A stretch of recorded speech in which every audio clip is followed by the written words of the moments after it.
What's up, GAM fam, and welcome back to my channel. If you're new here, hit that subscribe button. Join the GAM fam. It's lit over here. Today, I'll be reacting to Kylie Minogue, and this is the Kylie interview about her breast cancer in 2006. This is part one. I apologize in advance if I become emotional because she's talking about her breast cancer and I feel like I'm gonna cry. I don't know why, but I feel like I will, so I'm apologizing in advance. Let's check this out. Here we go.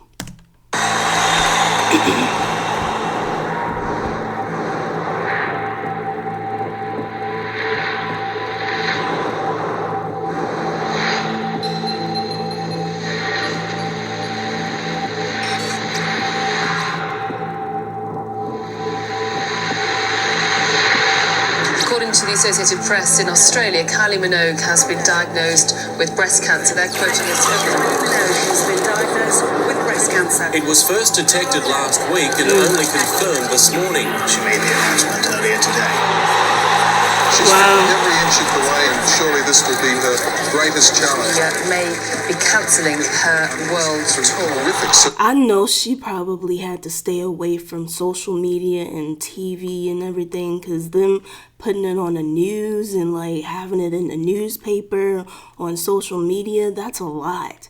You know, she was already going through, so much, and to see it constantly over and over again, I know she probably did not watch any of that.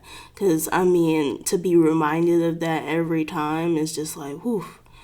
Birthday later this month, in fact, Kylie Minogue, 37 years old later. The Australian singer said she hoped all would work out fine and told her many fans and her friends in the music business that she hoped she'd be back with them soon.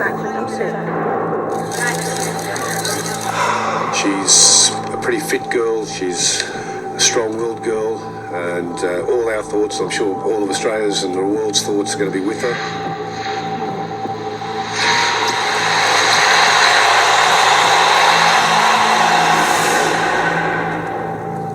And tonight, for the first time, Kylie Minogue speaks about her ordeal. Is that her natural hair color? Is she brown? Brunette? Or sandy, like a sandy brown?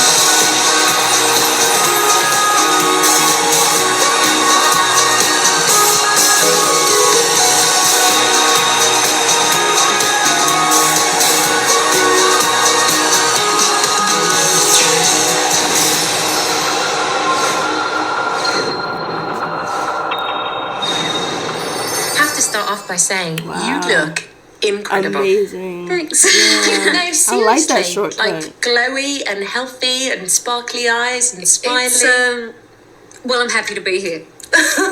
Overall, that's, I see things differently, and I'm just happy to. Well, for the first time in my life, I actually rested. But to have a year that certainly was not an easy year, but I did stop, and so I think a lot of people have been commenting saying you look really well, which is really strange. Yeah, glowy, I'd say, because you removed yourself for a little while. So it becomes like this. Yeah, of course. I mean, in a way, I had to, but I also, the days that I could get to the corner of the street, I really wanted to do that. I didn't want to. Yeah, be trapped. Because there was all kinds. That's what I was saying. Like you don't want to be locked up and caged up, but you also, you don't want to go out as much either, because people will be asking you, "Are you okay? Are you okay?" And that can like traumatize you too, because it's like if you're going through something, you don't want people to keep asking you, "Are you okay?" Because then you're going to break down and cry, because it's like, so it's like a balance, Going around saying she's dramatically lost weight, she's so thin now, and she's finding alternative therapies, and there's always, I mean, I did lose weight. Of course, you were very ill. I did lose weight, and I had moments where you just don't want to look in the mirror, but say lovey. I'm going to take you back to May 17th. Oh, God. I remember the moment all the papers landing on the breakfast table. Yeah.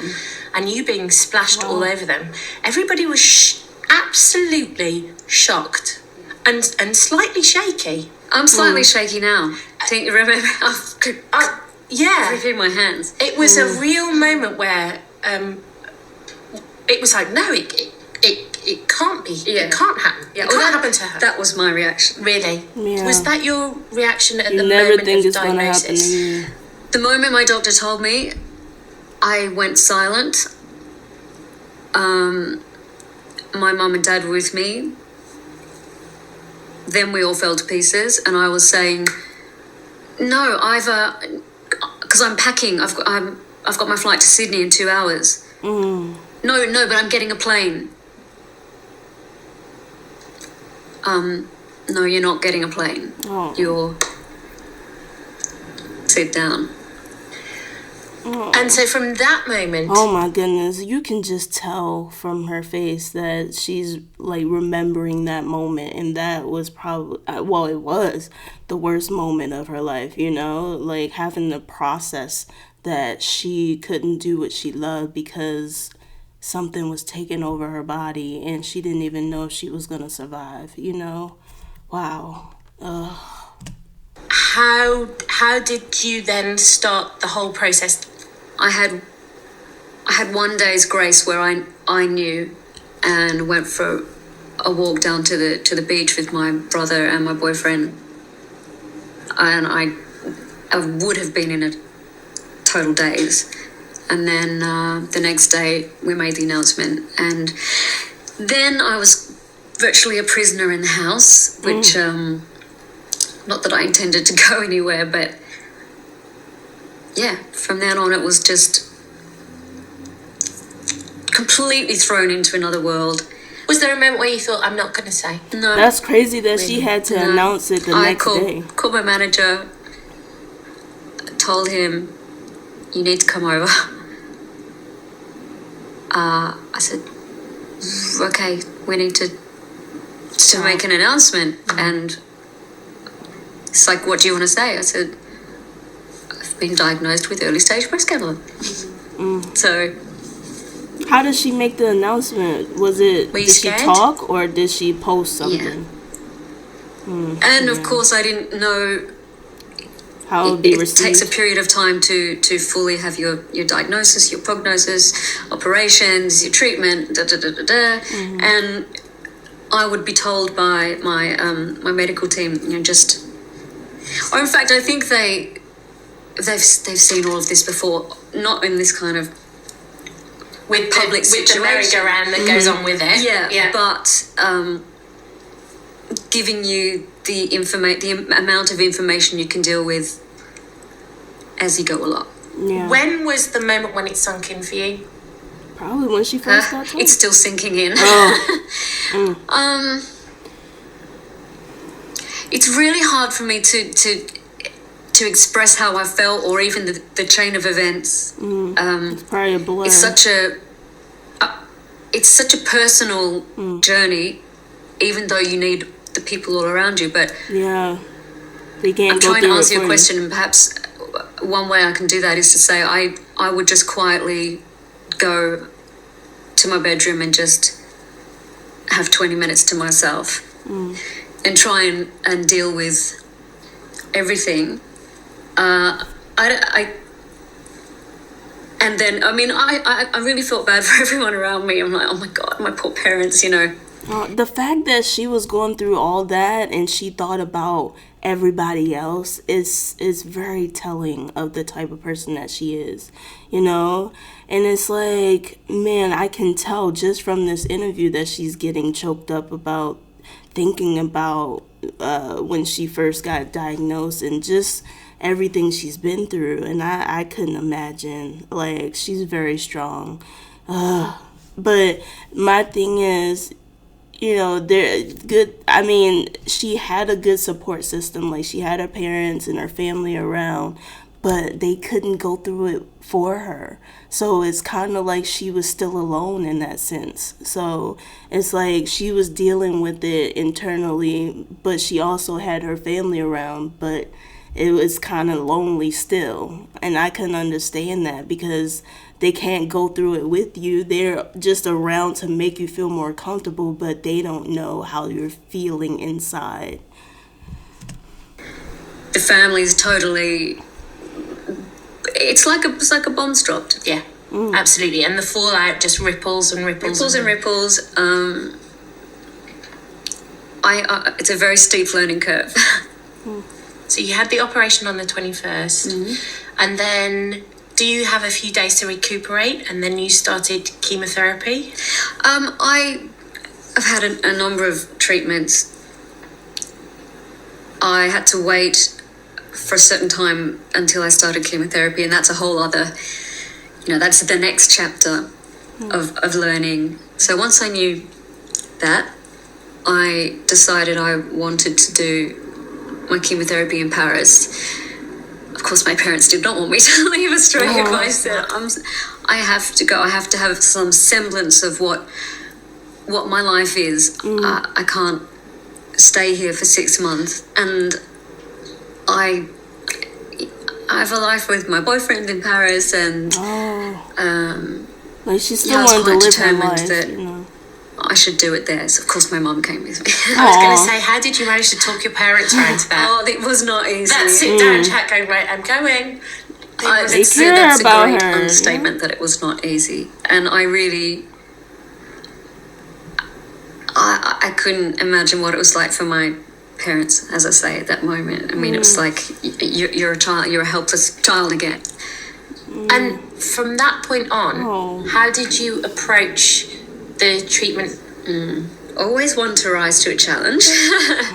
I thought, okay, you have to you've got to fight it. Yeah. You can't sit back and let everyone else do the work for you. I don't exactly know what that means, fighting it, but get through each day. Time keeps ticking. Yeah. Go through the motions, and I can hardly believe that I'm here. I can do whatever I want tonight or tomorrow. Were there days when you thought you might not? Absolutely, yeah. Oh, yeah. Yes. Once you know what you're dealing with, and that was a really difficult time waiting for results, just waiting for the phone to ring or the doctor to come over. And then you can go, right, okay, this is the arena. Let's get on with it. And how does it make you feel? It's hard. The days you didn't see me or no one saw me were the days that I simply couldn't get up. I could not do anything. To walk to the corner store was a great... I did it. I got to the cafe and then go home. Were your parents very supportive? Yeah, absolutely. Carol, Ron, Brendan, Danny? Yeah. How supportive was Danny through all this? Fabulous. Absolutely. And we're just thick as thieves. Good. She would come to Paris on the Eurostar and put the music on, get me moving a little bit. And I was with my mum the whole time as well. So it was real, the girls. Because you were just recently on stage at GAY with Danny. Hopped on. For about 20 seconds, yeah. Tell me what happened there. She was doing her show, and I just wanted to go and support her. Because she was so good through my ordeal. Aww. I hate to use that word, but it kind of sums it up. And had no idea I would end up on stage, but I was asked if I would like to do. Was that her first time back on a stage? I'd love to. When I saw the pictures afterwards, I thought that was truly us that you saw. Nothing, it wasn't planned. It wasn't like a kind of, this is going to be her first appearance. And it was lovely. Nice moment. Yeah. Twin sisters. Totally. Yeah. I'm glad she had that support from Danny. Next, Kylie reveals how cancer has changed her outlook on life. Coming out the other side, it's like springtime. And reality hits home. I just thought that might be it, Oh boy. Don't make me cry. Yeah, please don't make me cry.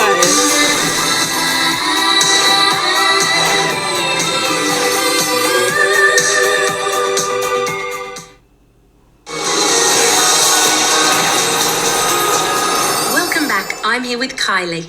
She looks very familiar. What's her name? Olivier in Paris. It's not on here. Is it true he had a motorbike accident and almost broke his back once? Yes. Did that make it easier for him to deal with what you were going through, do you think? Possibly. Yeah. But he's very solid character, very strong character, and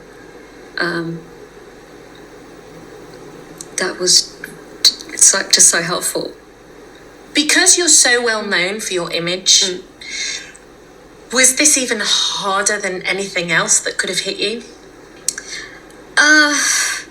Yeah.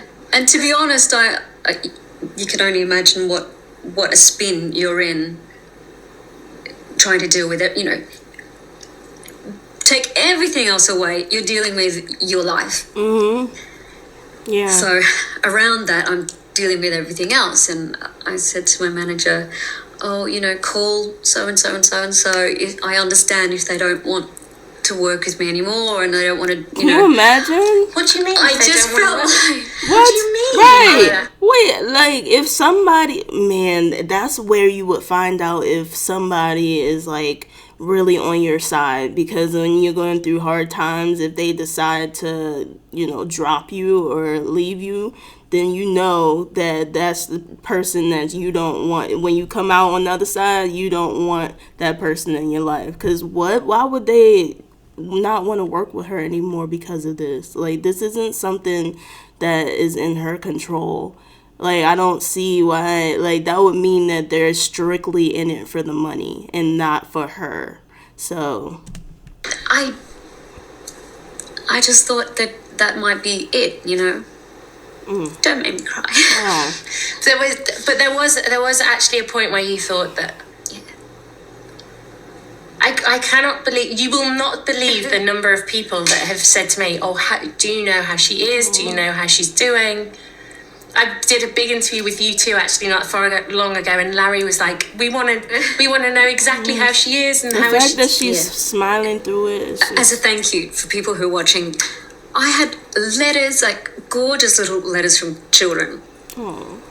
We don't want doctors put needles in you, and we love your songs when you're back on stage. And from women who have been through breast cancer, from women who were diagnosed after my diagnosis. Yeah. Wow. A letter, someone's grandma did a prayer at their local service. I mean, Wow. And did it That's matter? Did it support. matter to you? Yeah. It mattered. It really did. That probably kept her going, Why did I keep yeah. saying, A big thank you to all of those people. I mean, that is one brilliant thing on the positive side of it, is that I've been reading about this Kylie effect. Yeah. Thank you so much to those people. I don't know if any of you guys are watching me, but if you are, thank you. Because when someone's going through something, and the fact that she was all alone, really, she wanted to be alone for 20 minutes and stuff like that, sometimes you feel like there's nothing that you can do. Like, you just feel defeated. So for her to have received all those beautiful letters, I'm sure that kept her motivated to just, push through it and tell herself that she's going to come out okay.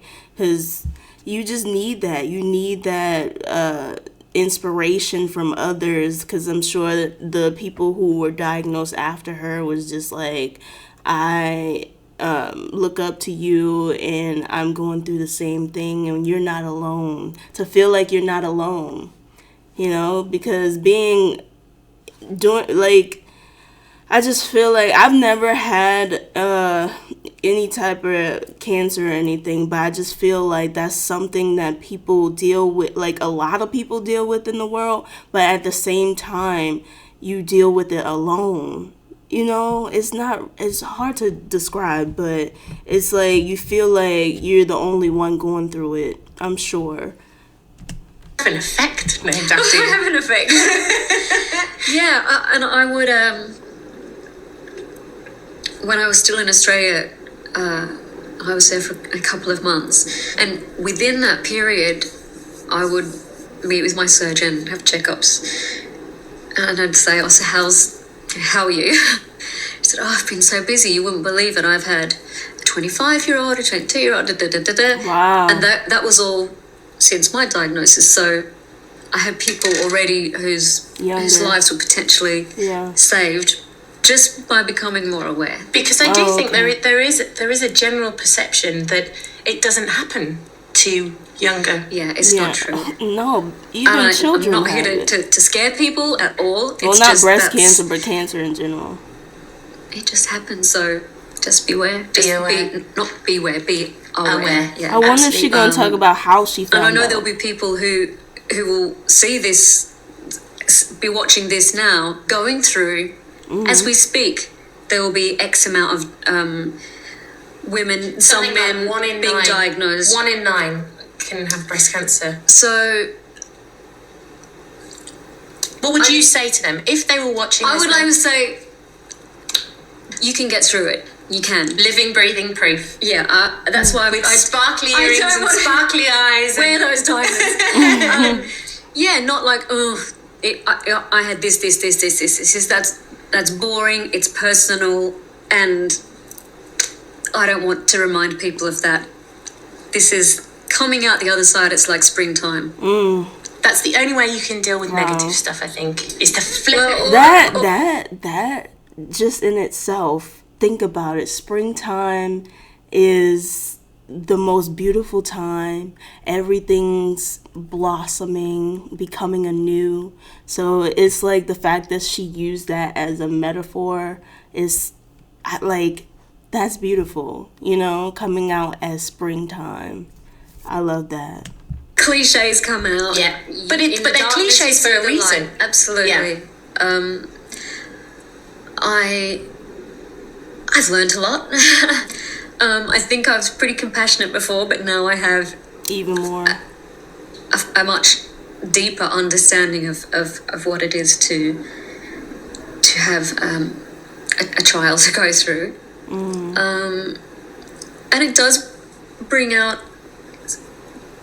something wonderful in a lot of people. I've made some friends that I will cherish forever. Now when I visit the Children's Hospital, which I used to always do before, they know that I know. You can relate. And overall I feel, had I not discovered that till a little later, the story might be very different. So overall I feel grateful. That I was saved. I really was. But obviously, because the doctors can never say no, it's totally fine. Are you nervous about it coming back? And Wow. Is it a thing that's constantly on? No, it's not constantly. Right.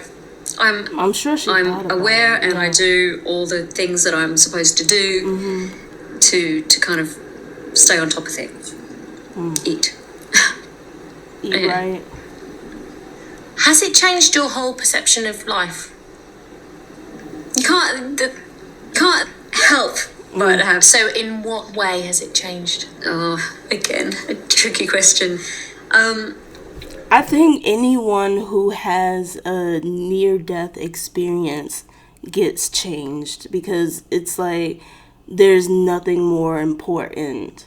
You start to see the importance of your life, and you start to like weigh the different things that are going on, and you're just like, well, that's not as important as this. You see it through a different lens. You appreciate life more.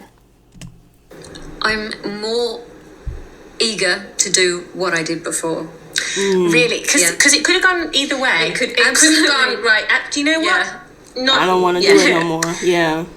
But more than ever, I've realized that's what I do. That's what she loves. Inspires me. I feel engaged. And more than ever, to be on stage, it's going to be such an emotional experience. Yeah. and you start to think, I don't know what's gonna happen, so I'm gonna do what makes me happy. After the break, Kylie talks about her darkest days. How did you deal with losing your hair? Just buzz cut the whole thing. And she looks great with the short Are there hair. any rings on these fingers? There is on that one though. I've been eyeing that one.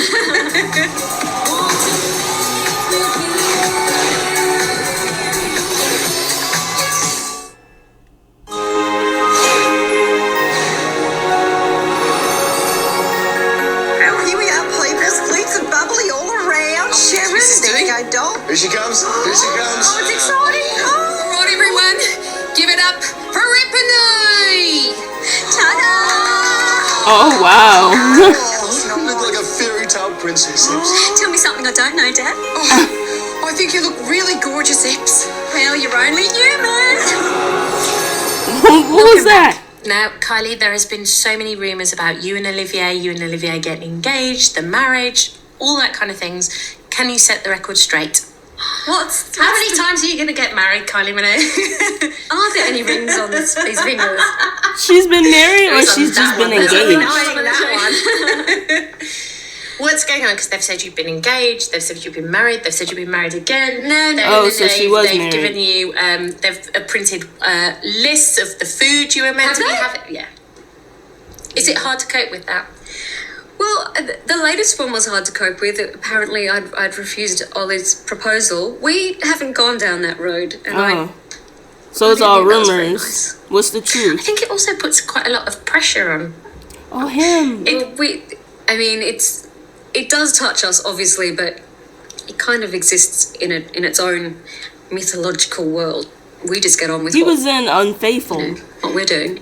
Kids, would you like some at some stage? Yeah, I would love them. Oh. We have to see that. I wonder and if see. she. See, I hate when. I don't think that should be a question, because you just never know what people are going through. Even to, say, are you pregnant? If you see a woman with, a belly or something like that. I just feel like that should be off limits for people to ask. Because you just don't know that can be a really sensitive topic. I don't know if she knew at this point that she couldn't have children, but if she did know, imagine what she's thinking right now. Imagine how she feels just from that question alone. Was it a conscious decision by you that marriage and babies come later? No, I've just They don't ask men this. rolled along, and especially the last few years have been pretty full on. So I didn't really have that much time to stop and think about it. It only comes up in a conversation like this. It's like, well, are you? Aren't you? No. But I think there are two very different types of women. I think there are women that have dreamed about it ever since they've been 7 Oh my and know what shoes they're going to wear. I'm not that woman. Love a wedding. Love a wedding, love a hat I and a want frock. the details. I want to know get the photos out. But no, I just never had that. That's not my Desire. ultimate aspiration. Oh, yeah. Where do you consider home now? I have 3 homes. Right. I'm getting Paris. more homes. Australia. London, Paris, Australia. Yeah. Okay. All equal? Paris wouldn't be as equal. She loves Paris. That's why she's always Australia? speaking French. Where the heart is, where I'm so patriotic. Love going home. But then again, the UK, being here, Took you to their hearts. So number one is so I have Paris, to and say then that I've really got 2 main homes, and now Oh. Paris is just, and it's only over the water. Exactly. Do you speak French? Oh, okay. I speak Yeah, she does. petit peu. Oui. I get really shy. Oh my goodness! So she, I don't know why I thought that French was her second language growing up, because she speaks it so well. So she learned it. She was probably studying that whole time that she spent a year in Paris. She was probably learning everything, all the the language and everything, and that's cool. Can I say something that is perfect? My boyfriend will be stunned to say, but you're French, not even French. That was Parisian. That was Wow. And So then you've the got the next accent. sentence will be something from outer space, just like Oh, What did you just say? Do you adore Paris? So it's probably after that year. I have for a long time. If you could do anything on a day in Paris, what would be your ideal day in Paris? Oh, Croissant. I have my regular haunts. Maybe a kind of a brunch, late breakfast brunch at Café de Flore, Oh, that's so which fancy. is perilously close or dangerously close to the fabulous shops. just to walk a bit, have lunch at a great Italian restaurant that's nearby. Go for a ride on the bike, Ooh. which means that I have to do nothing, just hang on the back of the motorbike. It's an incredible feeling to be whizzing around Paris with your boyfriend on the bike, and for us, you can't get recognised. Completely inconspicuous. Wow. Yeah. Miss all the traffic, go over that. I mean, there's certain bridges over the Seine where you just, every angle you look at is incredible. And then, of course, as it becomes dark, the Eiffel Tower twinkles on the hour. And I had, where I was staying in Paris for when I had my chemotherapy, there was one little room where I put, well, not so little, but I guess it's like a single bedroom size. I had all my bags and, a chemotherapy diary that helps you, because you do have chemo brain, you forget everything, so write it down. So tell me, what is that? Is it just Just the medication you have to take, gotta see this person, that Makes person, you a this little day. foggy. It's like a full, you don't live by the normal calendar, you live by your medical calendar. Anyway, so this was my little room to feel organised. And I didn't realise until I was in the room one evening, and out of that little window, the Eiffel Tower was sparkling there. And I swear, the first time I saw that, I was like, Just like a little sparkling kid. for me. Oh, that's so And I cute. just thought, it's one of my favourite things, of course. I mean, I'm so predictable that would be my favourite thing. How did you deal with losing your hair? Didn't she ask that already? Or was that First, I had it cut a little bit longer than this, and then just buzz cut the whole thing. maybe that was the intro? If I could have done a one-arm push-up, I would have. That wasn't the case. G.I. Jane. That really wasn't so much of an issue for me, I have to say. I don't know if that's because That's the I'm least of used your to having worries, yeah. different looks, I figured out the way to do my scarf. I love the fact that you did buzz it yourself, though. Yeah.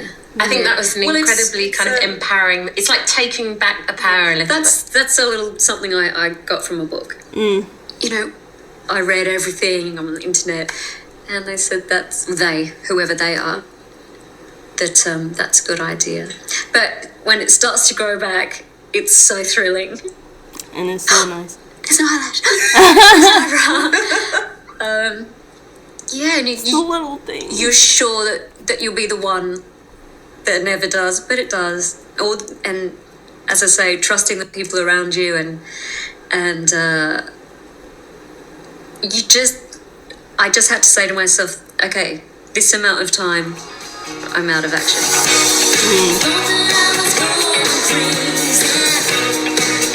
All right, y'all. I think this is a good place to stop. Wow, she's so inspiring.